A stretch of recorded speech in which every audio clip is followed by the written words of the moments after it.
ہیں آپ کے ساتھ اپنی آج کی ویڈیو میں امید کرتی ہوں کہ آپ سب بالکل خیریت سے ہوں گے اور میں دعا کرتی ہوں کہ آپ سب جہاں رہیں، خوش رہیں، شاد و آباد رہیں، ہنستے مسکراتے رہیں۔ اگر آپ نے ابھی تک میرے چینل کو سبسکرائب نہیں کیا ہوا تو اسے سبسکرائب کر لیں اور بیل آئیکن کو ضرور پریس کریں تاکہ آنے والی ہر نیو ویڈیو کی نوٹیفیکیشن آپ کو بر وقت مل سکے۔ ویورز، جرائم کی دنیا بڑی بھیانک دنیا ہے، لیکن اس کے قصے پڑھنے والوں کو بہت دلچسپ معلوم ہوتے ہیں۔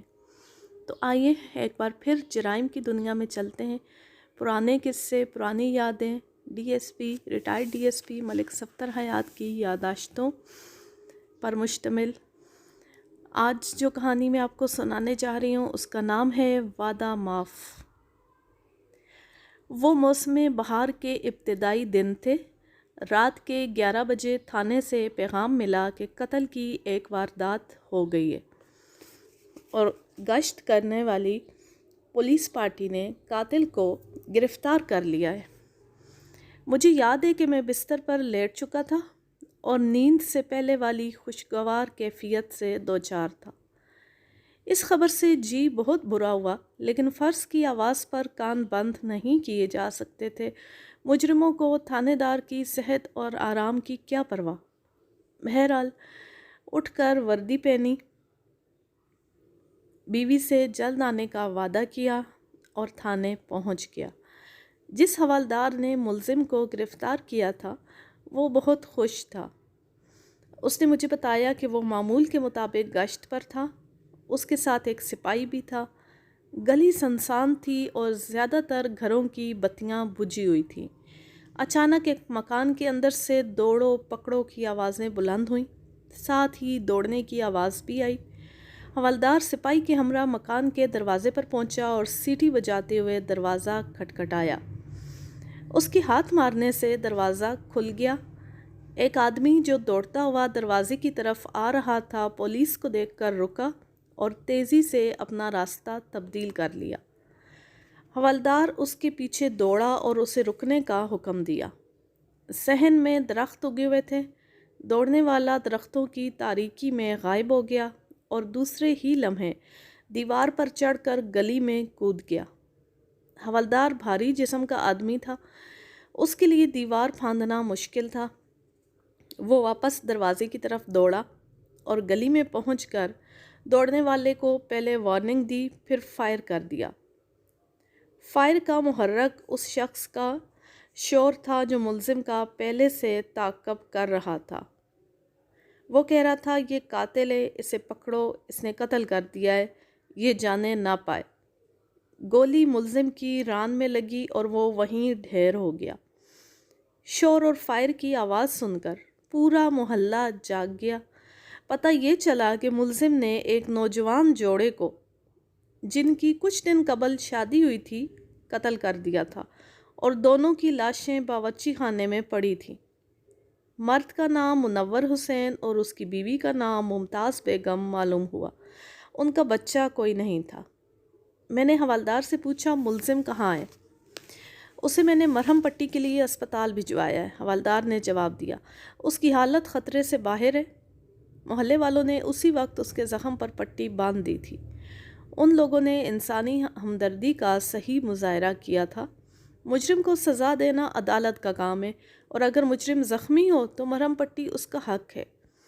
آج کل ایسے مناظر بھی دیکھنے میں آتے ہیں کہ کہیں ایکسیڈنٹ ہو جائے تو لوگ ڈرائیور کو پکڑ کر مارنا شروع کر دیتے ہیں، مار کر ادموا کر دیتے ہیں، حالانکہ ہو سکتا ہے قصور اس بچے کا ہو جو اچانک گاڑی کے سامنے آ گیا ہو۔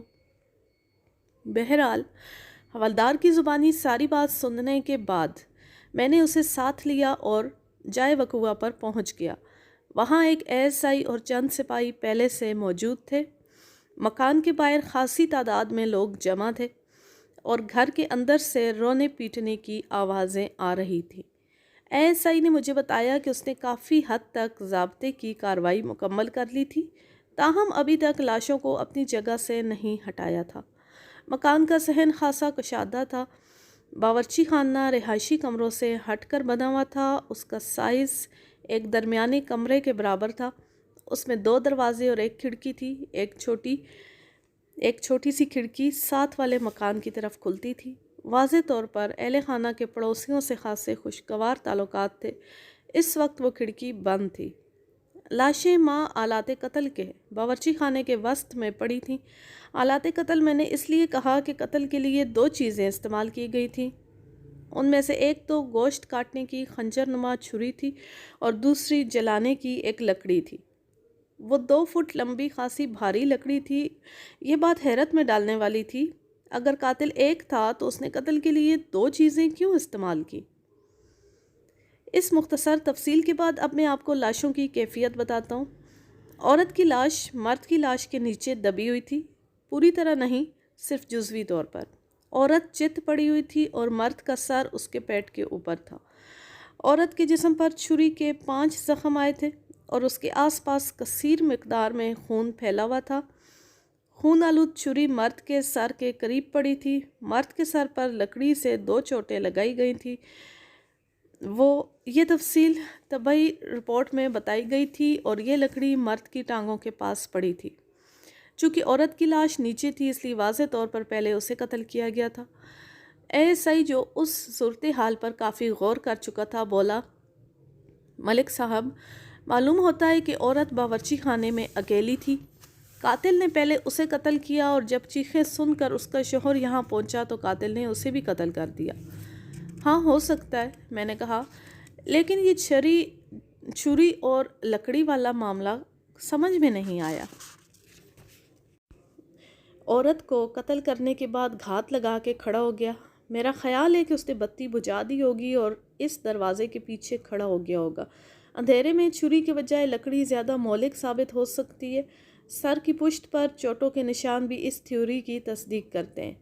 تھیوری اس کی معقول معلوم ہوتی تھی، لیکن ابھی بہت سی باتیں وضاحت طلب تھیں۔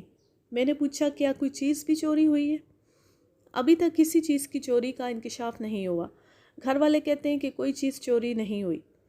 عورت کے بارے میں چند باتیں اور آپ کو بتا دوں۔ اس کی عمر 23 اور 24 سال کے لگ بھگ تھی۔ اگرچہ موت نے اس کا چہرہ بگاڑ دیا تھا، مگر اس کے نقوش بتا رہے تھے کہ وہ ایک حسین عورت تھی۔ بعد میں نے اس کی تصویریں بھی دیکھیں۔ وہ واقعی بہت حسین اور پرکشش عورت تھی۔ اس نے طلائی چوڑیاں اور بندے پہن رکھے تھے۔ میرے دل میں خیال آیا کہ شاید قاتل اس کی چوڑیاں اتارنا چاہتا تھا۔ میں نے اس نقطہ نظر کو ذہن میں رکھ کر مقتولہ کی کلائیوں اور کانوں کا معائنہ کیا، مگر یہ بات قرینِ قیاس معلوم نہیں ہوئی۔ کانوں پر یا کلائیوں پر کوئی ایسا نشان نظر نہیں آیا جس سے یہ اندازہ ہوتا کہ قاتل نے زیور اتارنے کی کوشش کی تھی۔ جو شخص قتل کا ارتکاب کر سکتا تھا وہ کانوں کی پرواہ کیے بغیر بندے بھی نوچ سکتا تھا۔ چوڑیاں اتنی تنگ نہیں تھیں، انہیں تھوڑی سی کوشش سے اتارا جا سکتا تھا۔ ان باتوں سے ظاہر ہوتا تھا کہ قتل کا محرک چوری ہرگز نہیں تھا۔ مرد، جس کا نام منور حسین تھا، 27-28 برس کا، صحت مند اور پڑھا لکھا شخص تھا۔ اس کی کلائی پر گھڑی بندھی ہوئی تھی اور جیب میں کچھ نقدی تھی، جس کی مالیت مجھے یاد نہیں رہی۔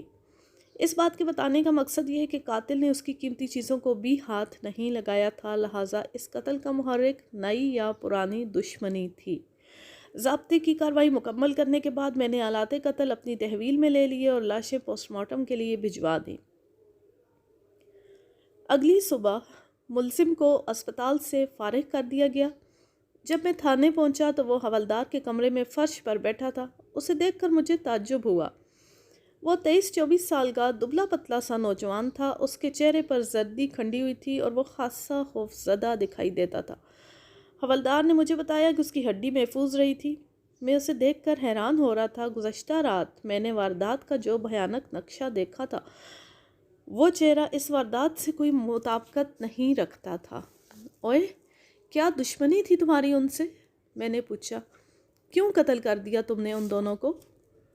اس نے میرے پیر پکڑنے کی کوشش کرتے ہوئے کہا، جناب، میں بالکل بے گناہ ہوں، میں نے کسی کو قتل نہیں کیا۔ ملک صاحب، یہ دیکھنے میں مسکین لگتا ہے، مگر اندر سے بہت پکا ہے۔ اس کے اوپر کافی محنت کرنا پڑے گی۔ میرا نام منظور احمد ہے جی، میں بالکل بے گناہ ہوں۔ کدھر کے رہنے والے ہو؟ اس نے ایک قریبی علاقے کا نام لیا جو مجھے یاد نہیں رہا۔ اس نے مزید کہا کہ وہ ریلوے اسٹیشن جا رہا تھا۔ یہ جھوٹ بولتا ہے جی، حوالدار نے کہا۔ آخری ٹرین 9:15 بجے نکل جاتی ہے، اسے ہم نے 10 بجے کے بعد پکڑا تھا۔ سارا واقعہ سچ سچ بتاؤ، میں نے کہا۔ تم منور حسین کے گھر میں کیا کرنے گئے تھے؟ جناب میں گلی سے گزر رہا تھا، اس نے تذبذب کرتے ہوئے کہا۔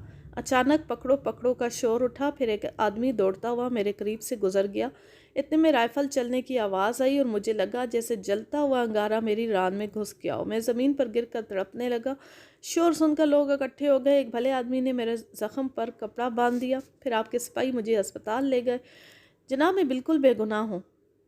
آدمی وہ خاصا ذہین معلوم ہوتا تھا، اس نے جو قصہ بیان کیا تھا وہ قابل یقین معلوم ہوتا تھا، لیکن اس کا لہجہ اور چہرے کے تاثرات ساتھ نہیں دے رہے تھے۔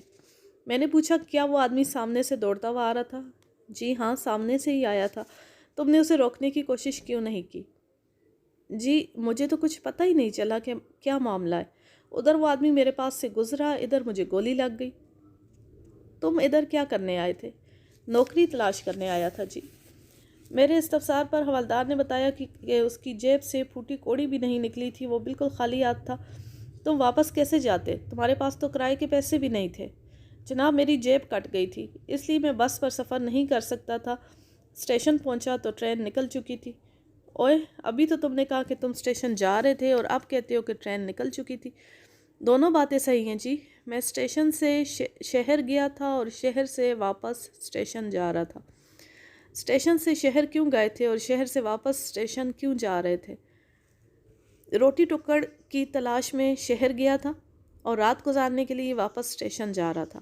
بکنگ کلرک نے بتایا تھا کہ ٹرین صبح 4 بجے جاتی ہے۔ میں نے سوچا تھا کہ پلیٹ فارم پر تھوڑی سی نیند کر لوں گا اور صبح کی ٹرین سے واپس چلا جاؤں گا، مگر یہ آزمائش قسمت میں لکھی تھی۔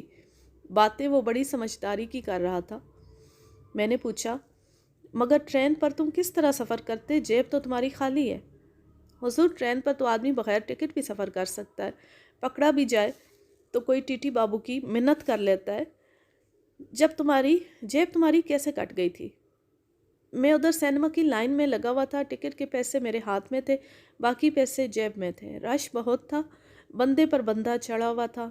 میں ٹکٹ لے کر اندر چلا گیا۔ ہاف ٹائم میں نے کھانا کھانے کا ارادہ کیا، جیب میں ہاتھ ڈالا تو اندر کچھ بھی نہیں تھا۔ کوئی شیطان کا بندہ جیب خالی کر گیا تھا۔ فلم ختم ہوئی تو میں نے اسٹیشن کی طرف دوڑ لگائی، لیکن ابھی میں اسٹیشن سے دور ہی تھا کہ ٹرین روانہ ہو گئی۔ آپ کو تو پتہ ہی ہوگا کہ اس اسٹیشن پر ٹرین 1 منٹ بھی نہیں ٹھہرتی۔ ان دنوں وہاں ایک سفری سینما کمپنی آئی ہوئی تھی جو شامیانے لگا کر فلمیں دکھاتی تھی۔ میں نے منظور احمد کے بیان کو چیک کرنے کے لیے اس سے پوچھا، کون سی فلم لگی ہوئی تھی؟ پوسٹ تھی، اس نے جواب دیا، اور جواب صحیح تھا۔ اس کے پاس ہر بات کا جواب موجود تھا۔ سوال یہ پیدا ہوتا تھا کہ اگر وہ قاتل تھا تو اس کا محرک کیا تھا؟ نہ تو اس نے کوئی چیز چوری کی تھی اور نہ ہی اس کے پاس سے کچھ برآمد ہوا تھا۔ رات کو تم نے کھانا کہاں سے کھایا تھا؟ میں نے پوچھا۔ اسپتال سے کھایا تھا جی، اس نے جواب دیا۔ اگر مجھے معلوم ہوتا کہ کھانا اتنی تکلیف کے بعد ملے گا تو میں بھوکا ہی سو جاتا۔ اس گولی پر میرا نام لکھا تھا، سو لگ گئی۔ کیا مطلب؟ اتنی تکلیف سے کھانا ملے گا؟ جناب میں تو بھوکا ہی واپس جا رہا تھا، گولی نہ لگتی تو رات بھر بھوکا ہی رہنا پڑتا۔ میرے دل میں خیال آیا، ہو سکتا ہے وہ کھانے کی تلاش میں باورچی خانے میں گھسا اور اتفاق سے مقتولہ ممتاز بیگم نے اسے دیکھ لیا ہو اور شور مچانے کی کوشش کی ہو اور اس نے گھبرا کر اسے قتل کر دیا ہو، لیکن بات دل کو نہیں لگتی تھی۔ وہ اتنی معمولی بات پر 2 قتل نہیں کر سکتا تھا۔ اس کے لیے فرار کا راستہ کھلا تھا۔ وہ ممتاز بیگم کو دیکھ کر بھاگ سکتا تھا یا اسے اپنی مجبوری بتا سکتا تھا۔ ادھر حوالدار کو پورا یقین تھا کہ اس نے جس شخص کو بھاگتے دیکھا تھا وہ منظور ہی تھا، اگرچہ اس نے اس کی شکل نہیں دیکھی تھی، مگر حلیہ اور قد کاٹ ہو بہو ایسا ہی تھا۔ اگر حوالدار کا قیاس صحیح تھا تو پھر ملزم منظور احمد نہایت زیرک اور ہوشیار شخص تھا۔ اس نے بڑے غور و فکر کے بعد قتل کا منصوبہ بنایا تھا۔ فلم دیکھنا، جیب کٹ جانے کا بہانہ، ٹرین نکل جانے کا بہانہ اور کھانے کی تلاش کا بہانہ، سب کچھ اس منصوبے کا حصہ ہو سکتا تھا۔ بظاہر وہ کمزور لگتا تھا، تاہم دبلے آدمی کی طاقت کا اندازہ عموماً غلط نکلتا ہے۔ اس کے کمزور نظر آنے کی ایک وجہ یہ بھی تھی کہ زخمی ہونے کی وجہ سے اس کا کافی خون بہہ گیا تھا۔ میں نے بنظر غائر اس کے لباس اور جسم کا جائزہ لیا۔ اس کی آستینوں پر اور لباس کے اوپری حصے پر خون کے دھبے موجود نہیں تھے۔ شلوار پر اور قمیص کے دامن پر جو خون کے دھبے موجود تھے وہ اس کے اپنے خون کے دھبے تھے۔ اس کی دائنی ہتھیلی پر مجھے رگڑ کا نشان دکھائی دیا۔ میرے استفسار پر اس نے جواب دیا، جناب یہ رگڑ گرنے کی وجہ سے آئی ہے، لیکن وہ رگڑ چھری یا کھردری لکڑی کے استعمال کی وجہ سے بھی آ سکتی تھی۔ اس پر محنت کرنے سے پہلے یہ معلوم کرنا ضروری تھا کہ وہ کون تھا اور اس کا مقتولین سے کوئی پرانا تعلق تھا یا نہیں۔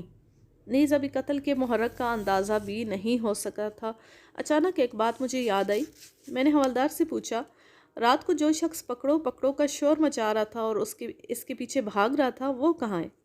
حوالدار میری بات سن کر چونکا، بولا اس آدمی کا تو کچھ پتہ نہیں چلا، بالکل غائب ہی ہو گیا۔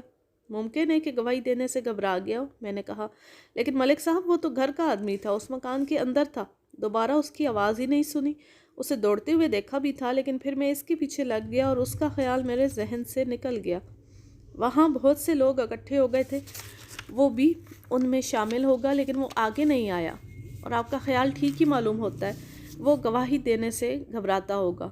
اس شخص کو تلاش کرنا بہت ضروری ہے۔ میرا خیال ہے کہ وہ اس واردات کا واحد عینی گواہ ہے۔ منظور احمد جو بڑے غور سے ہماری گفتگو سن رہا تھا اچانک بول پڑا، اصل قاتل وہی ہوگا جناب۔ وہی کون؟ حوالدار نے سخت لہجے میں پوچھا۔ تمہیں کیا پتا کہ ہم کس آدمی کی بات کر رہے ہیں؟ معافی چاہتا ہوں، اس نے جلدی سے کہا، میں نے تو یوں ہی ایک اندازہ لگایا تھا۔ اس کی بات میں معقولیت تھی۔ گھر کا ایک آدمی پکڑو پکڑو کا شور مچاتا ہے لیکن پھر گواہی کے لیے آگے نہیں آتا، کیوں؟ کیا وہ خود ہی قاتل تھا اور اس نے اس نوجوان کو قربانی کا بکرا بنانے کی کوشش کی تھی؟ میں نے فوراً تانگا منگوایا اور ملزم منظور احمد کو ساتھ لے کر مقتول منور حسین کے گھر پہنچ گیا۔ وہاں بڑی تعداد میں مرد و زن تعزیت کے لیے آئے ہوئے تھے۔ میری آمد کی خبر سن کر مقتول کا بوڑھا باپ اکبر حسین باہر آیا اور مجھے ایک الگ کمرے میں لے گیا۔ ملزم کو میں نے ASI کی تحویل میں دے دیا تھا اور انہیں تانگے میں انتظار کرنے کے لیے کہا تھا۔ تھانے دار صاحب، اس وقت ہمارا گھر ماتم کدہ بنا ہوا ہے، اکبر حسین نے گلوگیر آواز میں کہا، ہمارے ہوش ٹھکانے پر نہیں ہیں۔ اگر آپ تفتیش کرنے آئے ہیں تو 2-4 روز کے بعد آ جائیں، اس وقت ہم آپ کی کوئی مدد نہیں کر سکتے، جو ہونا تھا وہ تو ہو چکا۔ آپ بالکل بجا فرماتے، میں نے کہا، جوان بیٹے کی موت کا صدمہ واقعی بہت بھاری ہوتا ہے۔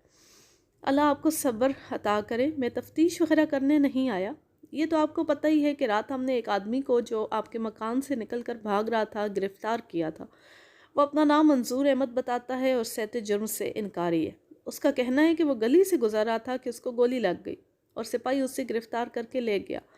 میں اسے شناخت کے لیے یہاں لایا ہوں، ہو سکتا ہے گھر کے کسی فرد نے اسے بھاگتے ہوئے دیکھا ہو۔ اگر آپ اجازت دیں تو میں اسے اندر بلا لوں، وہ باہر تانگے میں بیٹھا ہوا ہے۔ اس نے گہرا سانس لیا، بولا، بلوا لیں؟ ویسے امید نہیں کہ گھر کا کوئی فرد اسے پہچان سکے۔ جب یہ واقعہ پیش آیا تو اس وقت ہم لوگ سو رہے تھے۔ میں نے دروازے میں جا کر ASI کو آواز دی اور کہا کہ منظور احمد کو اندر لے آئے۔ پھر اکبر حسین سے کہا، جس حوالدار نے ملزم پر گولی چلائی، اس کا کہنا ہے کہ گھر کا کوئی آدمی ملزم کے پیچھے دوڑ رہا تھا، پکڑو پکڑو کا شور مچا رہا تھا، ہمیں اس آدمی کی گواہی چاہیے۔ وہ بھویں سکیڑ کر سوچنے لگا، پھر بولا، شور تو میں نے بھی سنا تھا، مگر میں یہ سمجھا کہ شور مچانے والا آپ کا آدمی تھا۔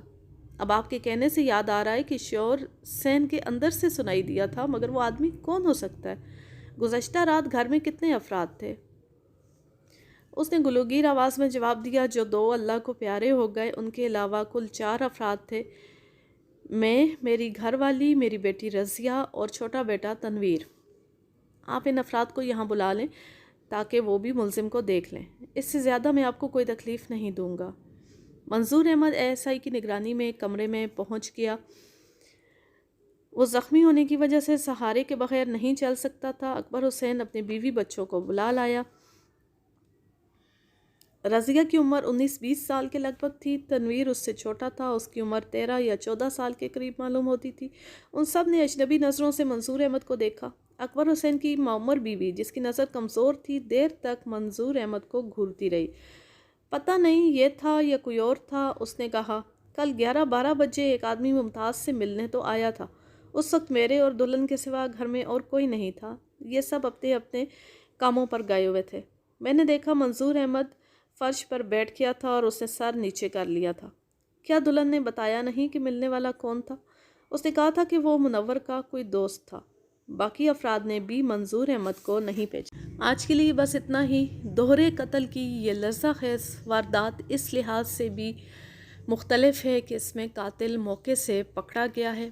اب وہ اصل قاتل ہے یا نہیں یہ تو تفتیش کے بعد ہی معلوم ہو سکے گا۔ تو چلیں انتظار کرتے ہیں اگلے پارٹ کا۔ اب میں لیتی ہوں آپ سے اجازت۔ جہاں رہیں خوش رہیں، شاد و آباد رہیں، ہنستے مسکراتے رہیں۔ اللہ حافظ، اللہ نگہبان۔